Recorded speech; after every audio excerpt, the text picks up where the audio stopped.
Schwarzenegger and a bloody hand. Arnold Schwarzenegger playing a futuristic killing machine in The Terminator, which has been the #1 box office hit in the country lately, catching much of the movie industry, including 2 movie critics I know, very much by surprise. The Terminator is one of 4 films we'll be reviewing this week on At the Movies, the movie review program. And joining me in the balcony, Roger Ebert, film critic of the Chicago Sun-Times. And across the aisle from me is Gene Siskel, film critic of the Chicago Tribune. In addition to The Terminator, this week we'll also be reviewing The Killing Fields, about a man who was left behind in the American evacuation of Cambodia, and Comfort and Joy, about a war between 2 ice cream companies in Scotland. But first, Gene starts with a romance starring Christy McNichol. Just the Way You Are stars Christy McNichol in something like one of those made-for-TV weepers featuring a different disease or social problem each week. In the case of Just the Way You Are, the problem discussed is learning to live with a handicap. Christy McNichol plays an accomplished flautist. She plays the flute. I knew you knew that. But her social life is a non-existent thing because she's embarrassed about a leg brace that she's had to wear since a childhood disease. And so, after turning away from one man after another, she hits upon a plan to make herself more at ease with herself.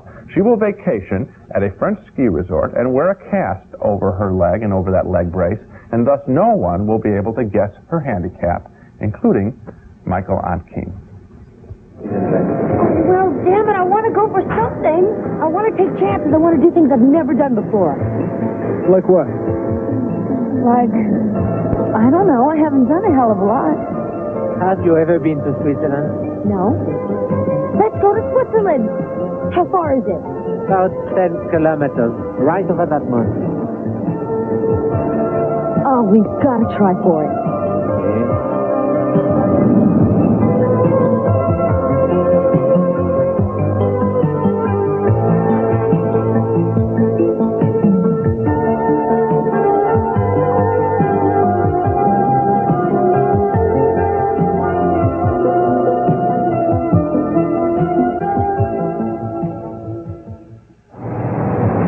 I was so scared.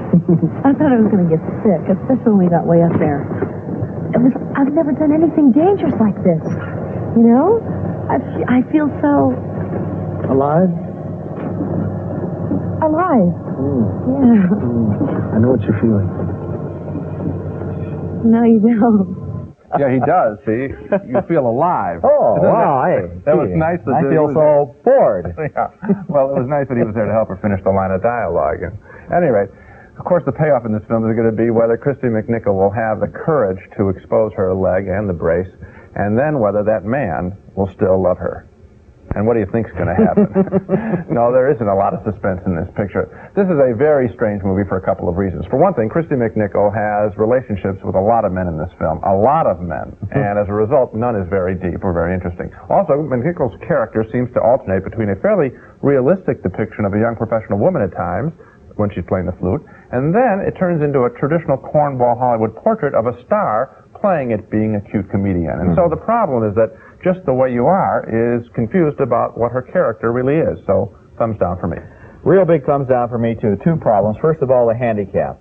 I can't believe that any young woman in her 20s who has had this problem or this handicap for the past 14 years hasn't come to grips with it and accepted it. I think I have a feeling that people have handicaps that they never come to grips with for their whole life. Well, but on the other hand, I have known a lot of handicapped people who would probably throw their crutches and their wheelchairs at the screen during this movie because the portrait of this woman is so self-pitying and so ridiculous to anyone who has a lot of self-pride and self-confidence. Well, even if they had done better with the premise, I mean, given their premise, they still don't do a good lousy job. movie. Second problem, the balloon. There's never been a good movie that had a balloon in it. You've got Bobby Deerfield. You've got that Disney picture where they were escaping from East Germany. I got you. You got Pavarotti where he drops into the food fight by balloon. You're right, except for one film, and you're going to slap your forehead. forehead. Wait, Around the World in 80 Days. Okay. Well, that's the only exception, and this one proves the basic rule. Okay, next at the movies, Arnold Schwarzenegger as the Terminator.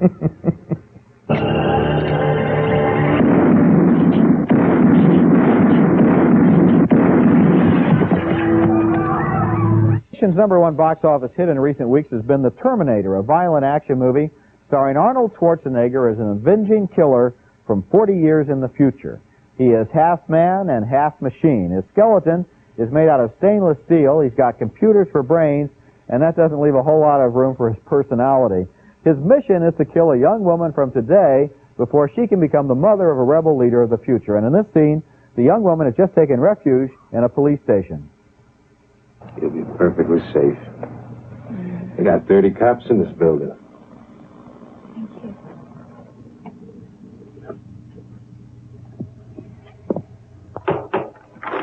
Good night. Good night.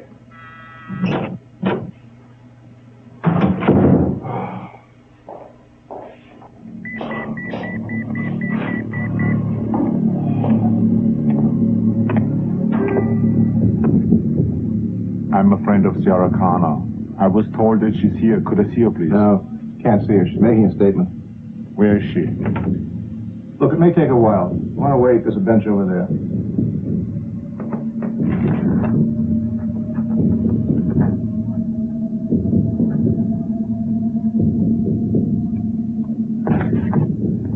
I'll be back.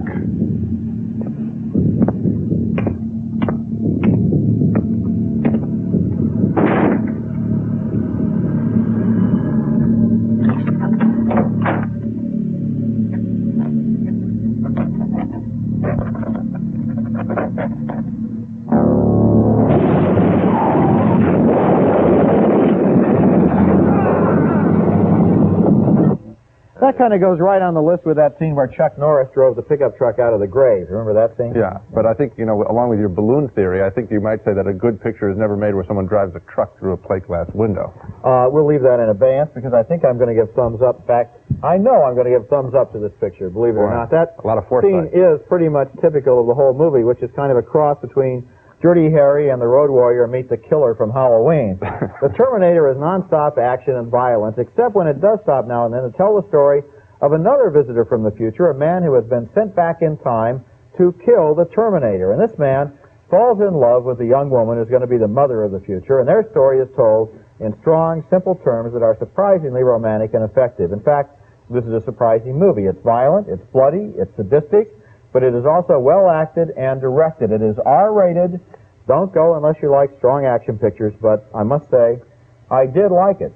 Yeah, I was rooting for it. I mean, I thought, everyone's talking about it. That's when I saw it a little bit late, and I was not impressed. I don't know why. Other than to say that the action seemed to be pretty much routine. There was a lot of the futuristic stuff on the planet where this guy's come from, and that seemed to me to be just a Rector set toy making. The love story that you talk about actually is kind of nice, and I think that within that little love story is actually a potential for a full-scale film. If it had been about that, I would have enjoyed it a lot more. Well, the whole paradox, which I won't give away, but the whole paradox of who that guy is and the fact that he and this woman fall in love, that's nice. Is poignant. Yeah, it is kind of sweet, and it takes the whole idea of time travel and makes it into kind of a bittersweet sort of thing. Yeah. Plus, non-stop action, which is probably why the movie is #1 at the box office. So, as an action picture, I thought it was pretty well made. As an action picture, I thought it was not particularly well made, but the love story, you're right, is kind of nice. Coming up next at the movies, a story of professionalism and friendship and courage set in war-torn Cambodia.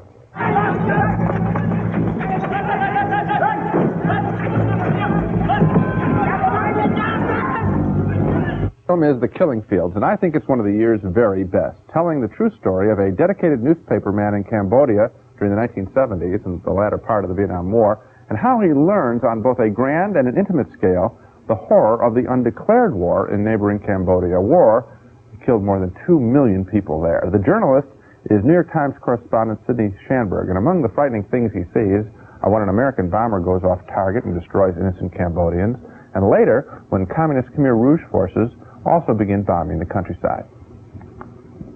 He doesn't know how many they expect an attack today. Where's your commander?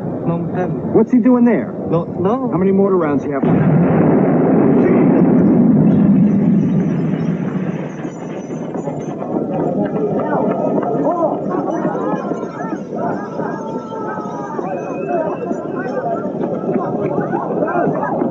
Rocco, get your ass out of here! Get out of here!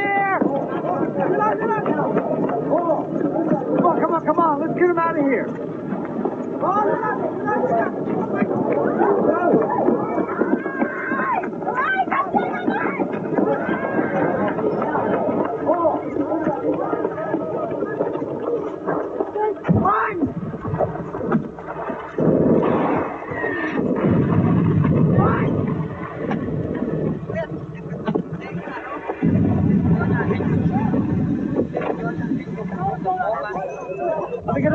I'm not happy here, Sid. John, I'm leaving. Sid, come on. Come on. That was Sam Waterston as Sidney Schamberg there at the very end with the white shirt and shoulder bag. And that is just part of the Killing Fields, the war story. The rest of this film deals with the friendship between Schamberg and a Cambodian journalist, also in that scene at the end there, who works as a translator and guide for him. The Cambodian's name is Dith Pran, and as the threat of violence in Cambodia increases and the Americans prepare to flee, including reporter Schamberg, he asks Pran if he too would like to leave his homeland. They think that a lot of people are going to get killed. A lot of people.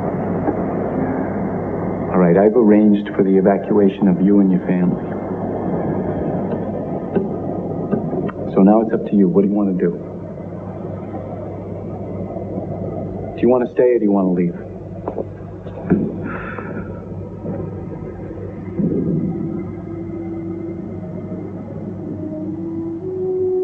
And how about you?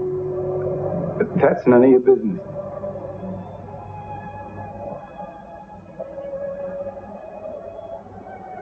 Do you want to stay or do you want to leave?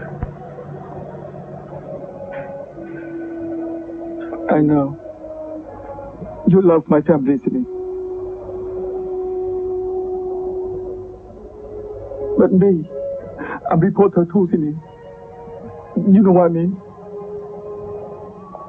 And so Pran decides to stay. But other reporters question the reason for that decision, suggesting that Schamberg selfishly influenced Pran to stay. Sidney, why didn't you get him out when you had the chance? You had no right to keep him here. Morgan, you had a funny sense of priorities. I'm reporter too, Morgan. I know his heart. I love him like my brother. And I do anything for him. Anything.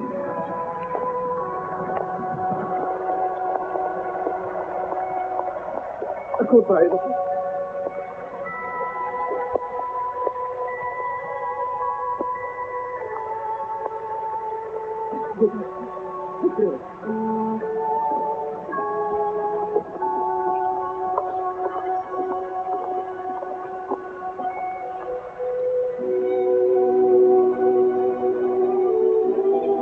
Tell my wife I love her and look after all my children. She doesn't speak any English with me. Please, I don't want anyone to be bad to my wife. And so he walks away knowing that Schamberg and his family will be leaving for safety in America. The Killing Fields is a major film experience for a couple of reasons. First of all, it's been filmed by director Roland Jaffe in a most realistic TV news manner. Second, the film works as a thriller because it now begins to follow Pran as he tries to stay alive in Cambodia after all of his friends and family have left, including Schamberg. And Pran is hunted and captured by pro-communist Cambodians, and we wonder if he'll survive. And then finally, The Killing Fields has something very important to say about the way white cultures devalue people of color, be they yellow, red, or black. During the course of this film, we get the feeling that much of this horror is taking place on such a grand scale with the world ignoring it and letting it go on because a lot of people simply don't care that a lot of short, yellow people are dying in mass numbers. Because of that insight, The Killing Fields is both a strong drama and a fine piece of reporting. And I'm in complete agreement with you. I thought it was a very good movie, and I also think that it will be on my list of the 10 best films of the year. It's opening right now in Los Angeles, New York, Toronto, and places like that. Yeah. To establish itself for Academy Award consideration, then opens in the rest of the country, I guess, after the Christmas. Well, I'll tell you, one person of the nominees that I think would come out of this would be Sam Waterston as the reporter. There wasn't, you and I are both newspaper people. Not for a minute did I doubt that he wasn't really a newspaper really man good on the performance. screen. There is one thing about the film that I will observe. There have been two earlier films about people who were left behind in Vietnam, The Deer Hunter and Uncommon Valor. And in both of those cases, the drama comes when somebody goes back to get that friend or that son that he's left behind. Right. In this film, there is a dramatic glitch right there in the middle because Schamberg doesn't go back. He stays in New York. Right. He writes, he says, I must have written 400 letters. Well, that isn't good enough. And then we cut to Cambodia, and we see the Cambodian getting out or doing what he has to do on his own. And so oddly enough, there's no fictional machinery there to keep that middle going except for our intrinsic interest in the character. But that's the point, which is that we spend time following a Cambodian rather than the great white figure who comes in. And that's part of the message of this film. It does make it more convincing and more realistic than if we felt the plot machinery were kicking in. If it was a white man saving a yellow man, it'd be the same old story and the same old problem in movie terms that this film is trying to solve. So how about a nomination for the Cambodian, too? I thought really he was the lead even more than Watterson. He certainly takes over the second half of the film. Very well, good job. Next at the movies, a disc jockey gets caught up in the middle of an ice cream war, and he is named Comfort and Joy, and it's the latest work from a Scottish director named Bill Forsyth, whose movies just seem to get better and better. Forsyth specializes in small, funny stories about strange, lovable characters. You might remember his movie Local Hero, about how the folks in the small town ganged up to outsmart a big oil company. In Comfort and Joy, his hero is a Glasgow disc jockey named Dickie Bird, whose girlfriend has just left him, and so Dickie's heart is broken. This is the end of the world, so he does what anybody would do with a broken heart. He goes looking for ice cream. It's one of those movies where one thing leads to another without any particular feeling that we're caught up in a plot. The disc jockey falls in love with the girl who works for Mr. Bunny, the interloper ice cream company, so he tries to deal with Mr. McCool, which is run by some Scottish cousins of the Corleone family. The McCorleones. The McCorleones, right. It's all very serious and funny and whimsical. Bill Forsyth has one of the lightest touches of any comedy director around. He never forces his laughs. They just seem to spring up out of his characters, and he never takes any cheap shots. A movie like Comfort and Joy leaves you with certain feelings of comfort and absolutely. joy. It is a joyful experience in the film. It's not like an American comedy, you know, Ghostbusters, let's say, right now, which really slams the comedy home and is funny in its own physical way. This is an airy, light feeling. I call it like being filled with ginger ale. I mean, but this character is good. I would follow this guy into another adventure. His next week, this happens over a Christmas week. I'd like to know what he does for New Year's. I could see a whole story about that. That's what's good about his comedy, is that the characters are not just cardboard figures for stunts.